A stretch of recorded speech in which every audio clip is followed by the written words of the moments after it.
Now to Ukraine, where Russia is ramping up its aerial assaults despite President Trump's push to persuade Russian President Vladimir Putin to agree to a ceasefire and enter peace talks. Officials say a Russian glide bomb struck a village in Ukraine's eastern Donetsk region. At least 24 people were killed and 19 others wounded. Ukrainian President Volodymyr Zelenskyy is urging the international community to hold Moscow accountable with tougher economic sanctions. This comes as Russia launches its largest aerial attack on Sunday in Ukraine since the start of the war, hitting the cabinet of ministers in Kyiv for the first time. Meanwhile, U.S.-led peace efforts remain stalled. Joining us now is Father Serhiy Zakharchenko, the news director of EWTN Ukraine. Father, thank you so much for joining us. Thank you. First, can you describe the current mood on the ground in Kyiv as Russia escalates its aerial attacks? And what spiritual or pastoral needs are you observing in communities that have been hit the hardest?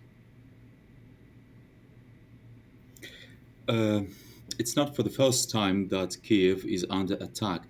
Normally, when we live in Kyiv, during the week, among these 7 days, 3 or 4 days, normally we are under shelling, drones and rockets.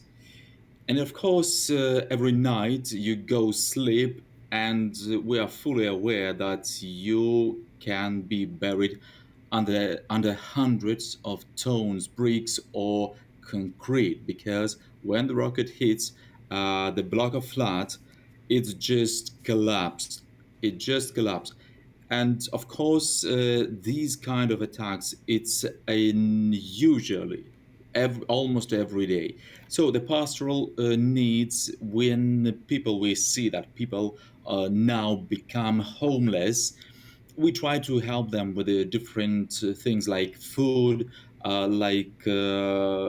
don't know what is needed to live in another place, another block of flats or something like that.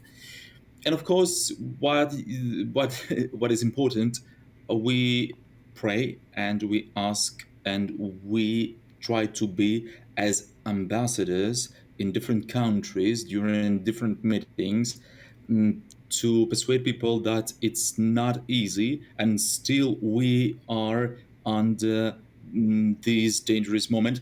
And what is also important, it's even worse if we are talking about drone and rocket attacks on different cities in Ukraine. Now, of course, highlighting what's happening on the ground versus what people from the outside are looking at, President Zelenskyy is calling for tougher international sanctions against Russia. In your view, has the international response been adequate so far, or are Ukrainians beginning to feel abandoned by the West? Many Ukrainians just appreciate the help they have received from different countries.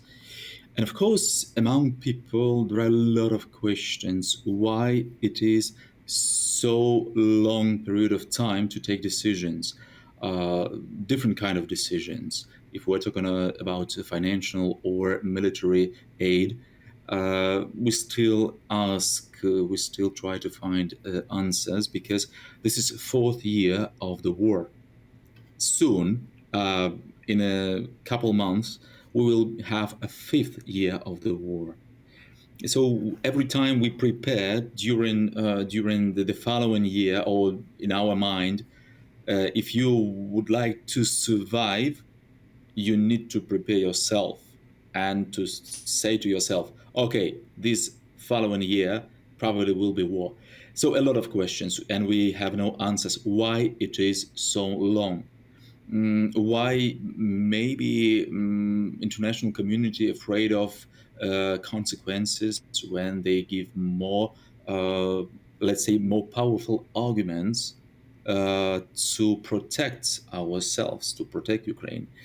So we try do not lose our faith and courage.